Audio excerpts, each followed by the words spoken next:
হ্যাঁ বাংলাদেশে ওইটা দেখেই তো বলছি জেহাদিদের ধ্বংস চাই আমরা। ওপারে পুরো একটা জেহাদি তালিবানি সরকার চলছে। আমরা বার্তা দিতে চাই পশ্চিমবাংলা শুধু নয়, সারা ভারত থেকে যারা রাষ্ট্রবাদী নয়, জেহাদি,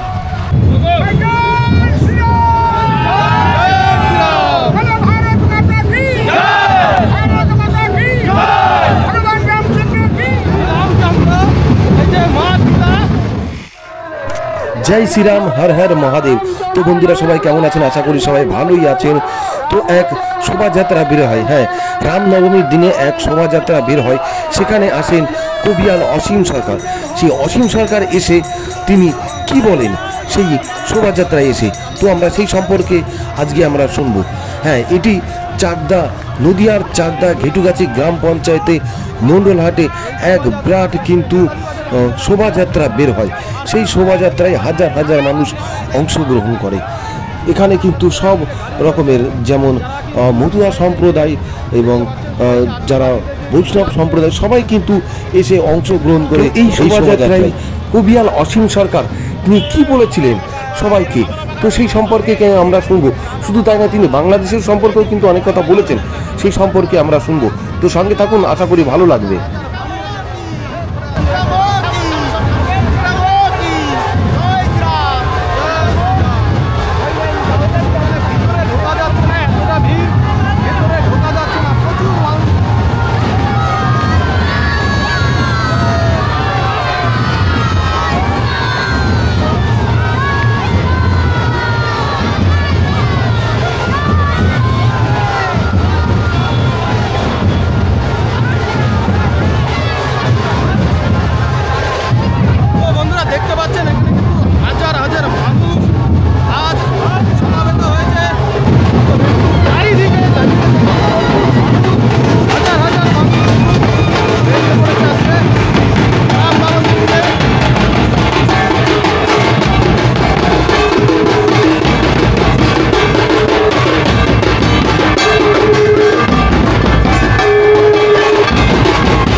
প্রশাসন রয়েছে এবং অসীম সরকার কিন্তু এখানে চলে এসেছেন, আমরা দেখতে পাচ্ছি।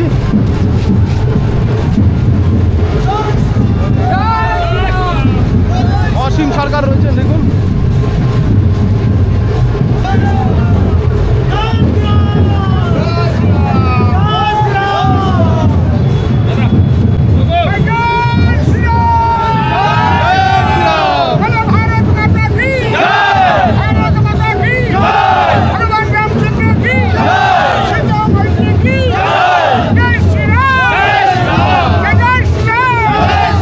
তো দর্শকবিন্দু, আমরা কিন্তু এখন পেয়েছি সেই অসীম সরকারকে।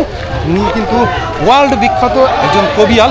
তো তার কাছ থেকে শুনবো যে সনাতন ধর্মের মানুষকে তিনি কী বার্তা দিতে চান এই রামনবমীর দিনে। দেখুন, সমস্ত সনাতনী হিন্দুরা ঐক্যবদ্ধ হয়ে আজ সারা বাংলায় পথে নেমেছে।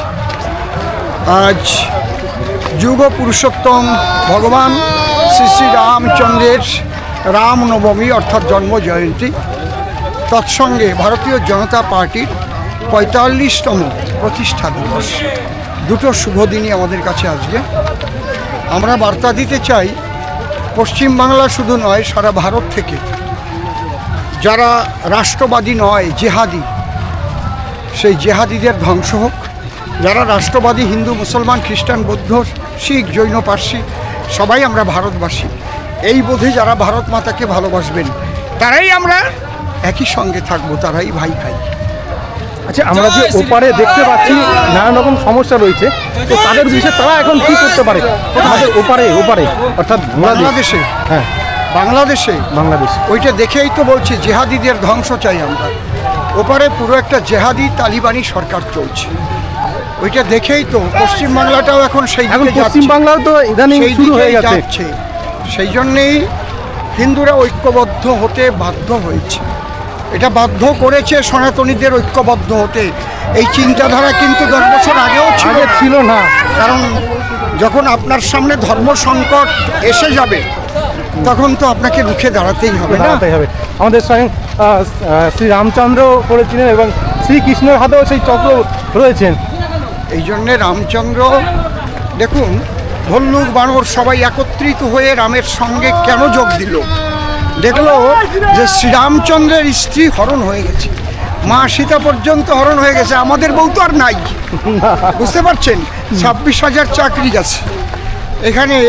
এইবার মানুষ আরও দেখবে, আরও 60,000 চাকরি প্রাইমারিতে বাকি রয়েছে এখনও। তারপরে আর উপায় নেই, মাননীয় মুখ্যমন্ত্রীও জেলে যাবেন এবং তার মন্ত্রিসভাকেও জেলে যেতে হবে, এটা জেনে রাখবেন। কারণ যারা দুর্নীতিবাজ, যারা আসুরিক প্রবৃত্তি, যাদের মধ্যে দুর্বৃত্তায়নই একমাত্র সম্পদ, শ্রীরামচন্দ্র এসেছিলেন তাদের ধ্বংস করতে। আমরাও রামনবমী তিথিতে আজকে রামনবমী পালনের মধ্যে দিয়ে সেই প্রতিজ্ঞাবদ্ধ হচ্ছি। সারা সনাতনী, সমস্ত সনাতনী হিন্দুরা সবাই এক হতে হবে। এক। একবার সবাই জোরে জোরে বলা যাক, জয় শ্রীরাম। তো শুনতে পারলাম ভারত মাতা কি জয়। ভারত মাতা কি। তো শুনতে পারলেন সেই সবাই কিন্তু একই কথা বলতে চাইছে যে সব সনাতন ধর্মের মানুষরা কিন্তু এক হতে হবে। কি ব্রাহ্মণ, কি শূদ্র, কি বৈশ্য, এইসব কিন্তু দেখে লাভ নেই। এখন আমাদের সবাই এক হতে হবে এবং কে কোন পার্টি করে সেটাও কিন্তু দেখলে হবে। সবাইকে একই কথা বলবো, পার্টি দেখে নয়, আমাদের এখন সনাতন ধর্মটাকে দেখেই কিন্তু চলতে হবে। তো সে যে পার্টি হোক, কিন্তু সবাইকে এই সনাতন ধর্মের দিকে কিন্তু সবাই এগিয়ে আসতে হবে।